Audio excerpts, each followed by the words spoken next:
ಯಾವಾಗ್ಲೂ ಅಷ್ಟೇ, ನಾವು ಅಷ್ಟೇ ಸಮಾಜದಲ್ಲಿ ಎಷ್ಟು ಒಳ್ಳೇದ್ ಮಾಡ್ತೀವಿ ಅನ್ನೋದು ಇಂಪಾರ್ಟೆಂಟ್ ಅಲ್ಲ ಸರ್. ಪದೇ ಪದೇ ಪದೇ ನಿನಗೋಸ್ಕರ ಮಾಡದೆ ನಾನು ಅದನ್ನ ಮಾಡಿದ್ರೆ ಯಾವತ್ತೋ ಒಂದ್ ದಿವಸ ಆ ವ್ಯಕ್ತಿ ತಿರುಗಿ ನಮಗೆ ಕೇಳ್ತಾರೆ, ಯಾರು ಹೇಳಿದ್ ಮಾಡಕ್ಕೆ, ಅದಾಗೋಯ್ತು.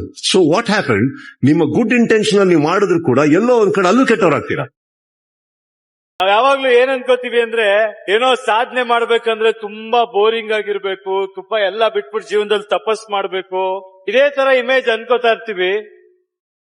ಅದಲ್ಲ, ಆಕ್ಚುಲಿ ಸಿಂಪಲ್ ವಿಷಯಗಳು, ಸಣ್ಣ ಟ್ಯೂನಿಂಗ್ ಗಳಿಂದ ಮನುಷ್ಯ ಏನ್ ಬೇಕಾದ್ರೂ ಸಾಧಿಸಬಹುದು. ಒಂದು, ಈ ಆತ್ಮವಿಶ್ವಾಸ ಇರಬೇಕು, ಹುಚ್ಚ ಆತ್ಮವಿಶ್ವಾಸ ಇರಬೇಕು. ಓಪನ್ ಆಗಿ ಮಾತಾಡ್ತೀನಿ, ಯಾಕಂದ್ರೆ ಪಾಸಿಟಿವ್ ಎನರ್ಜಿ ಯಾವತ್ತೂ ನುಗ್ಗಬೇಕು. ನಿಮಗೆ ಹಸಿವಿದ್ರೆ ಊಟ ಸಿಗುತ್ತೆ, ನಿಮ್ಮಲ್ಲಿ ಸಾಧಿಸಬೇಕು ಅನ್ನೋದಿದ್ರೆ ದಾರಿಗಳು ಸಿಗುತ್ತೆ.